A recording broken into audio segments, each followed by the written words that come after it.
Hello बच्चों, हम 9th class का साइंस का चैप्टर 8 गति सपोर्ट मटेरियल का क्वेश्चंस करेंगे। तो फर्स्ट क्वेश्चन देखते हैं। हम इस वीडियो में ओनली 2 क्वेश्चंस करेंगे। तो फर्स्ट क्वेश्चन है, गति के तीनों समीकरणों की ग्राफीय व्युत्पत्ति करें। तो हमें तीनों समीकरणों को सिद्ध करना है, तो इस क्वेश्चन का हम करते हैं।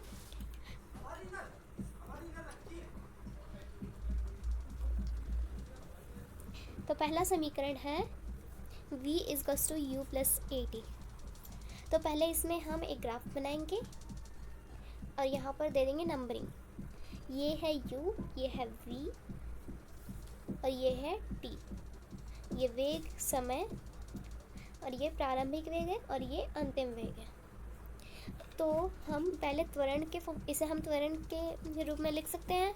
इसमें त्वरण में क्या होता है, इसका v minus U by T, और इसमें भी वो सब है। तो हम इसे पहले त्वरण के जैसे लिख लेते हैं। तो a बराबर है वेग में बदलाव बटे में समय में बदलाव। a क्या है, त्वरण। अब इसमें v minus U by T हमने लिख दिया। अब v क्या है, v यानी अंतिम वेग। तो अंतिम वेग उसका क्या है, OB। उसका अंतिम वेग है OB और उसका प्रारंभिक वेग है OA। और टाइम क्या है, OC। अब इसे हम दोबारा त्वरण के फॉर्म में लिख देंगे और इसे हम दिखा देंगे v is to U plus में ए टी। तो फर्स्ट समीकरण हमारा हो गया। अब सेकंड है, दूसरा समीकरण है s is to U T plus 1/2 A T square. इसमें है विस्थापन। अब एक ग्राफ की सहायता से हम कैसे दिखाएंगे, इसमें हम कुल विस्थापन निकालने के लिए हमें इस आयत का और इस त्रिभुज का क्षेत्रफल निकालना पड़ेगा। तो आयत का क्षेत्रफल निकालेंगे और हम क्या निकालेंगे, त्रिभुज का। तो ग्राफ के अनुसार आयत ODC का क्षेत्रफल प्लस में DABD का क्षेत्रफल। तो OADC का क्षेत्रफल यानी आयत का क्षेत्रफल होता है लंबाई गुणा चौड़ाई। तो इसमें लंबाई है, इसमें लंबाई देखते हैं क्या है, इसमें लंबाई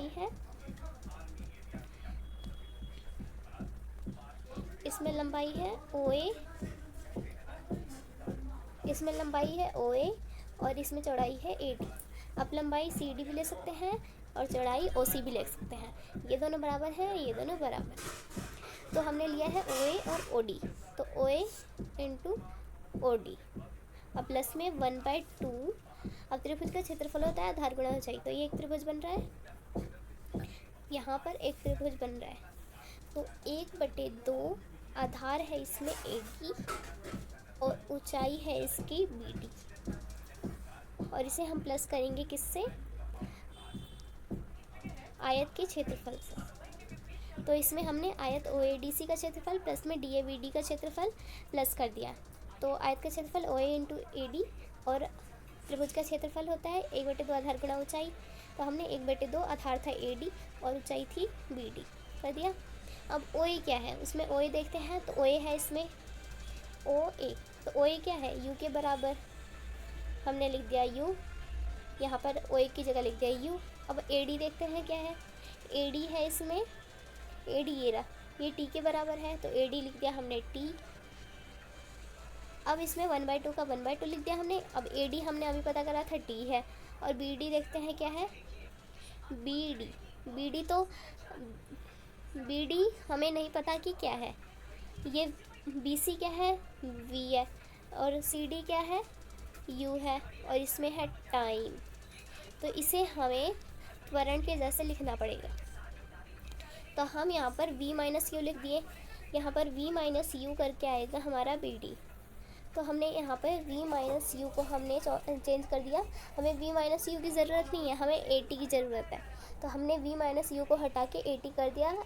ये कैसे करा हमने, क्योंकि त्वरण के फॉर्मूले से, और पहले समीकरण से भी हो सकता है। तो हमने u लिख दिया, t लिख दिया और v माइनस यू की जगह हमने लिख दिया AT। त्वरण का फॉर्मूला होता है v minus a is to v minus U by T होता है। हमें AT की ज़रूरत है, तो AT इज टू में v माइनस यू, ये इसके बराबर है।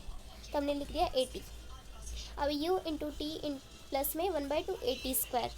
तो ये हो गया हमारा दूसरा समीकरण एस इजकल्स टू में यू टी प्लस में 1/2 AT स्क्वायर। तो दूसरा भी हो गया हमारा। फिर तीसरा है V square U square plus में 2s। तो V square U square plus 2s निकालने के लिए इसमें कुल विस्थापन निकालना पड़ेगा। तो इसमें हमें कुल विस्थापन निकालने के लिए ये पूरी एक आकृति बन रही है समलंब की, तो इसका क्षेत्रफल निकालना पड़ेगा।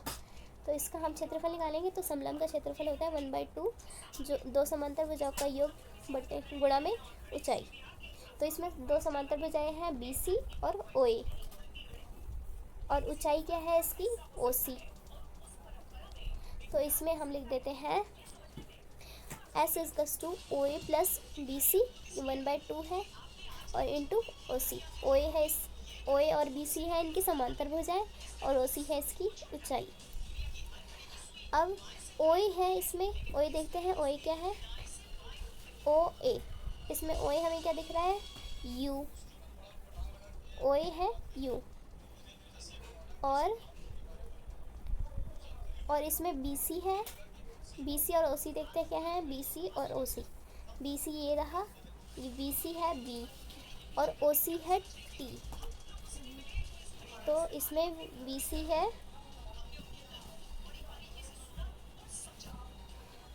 इसमें U प्लस ये OA है U, BC है V और OC हमें नहीं दे रखा, टाइम दे रखा है।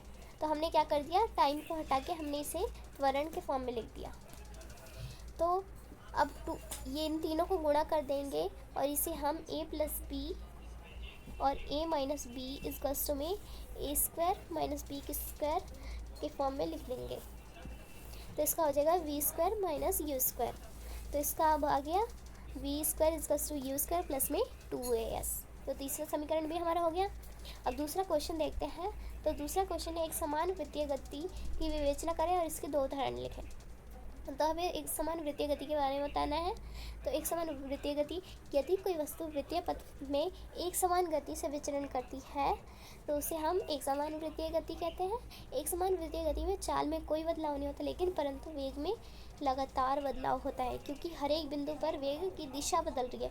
ये यहाँ जाएगी तो इसकी दिशा बदलेगी, यहाँ पे अलग बदलेगी, यहाँ पे अलग बदलेगी, तो वेग में परिवर्तन आता रहता है। इसलिए एक समान वृत्तीय गति में त्वरण पाया जाता है।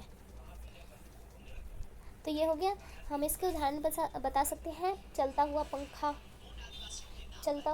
इसके उदाहरण है, एग्जाम्पल है। पहला है चलता हुआ पंखा,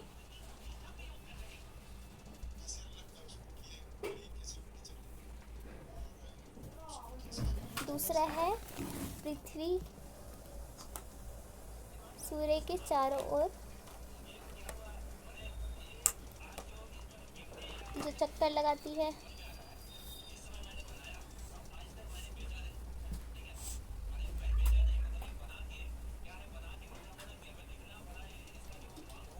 और उपग्रह जो ग्रहों के चक्कर लगाते हैं। बहुत सारे उदाहरण हैं।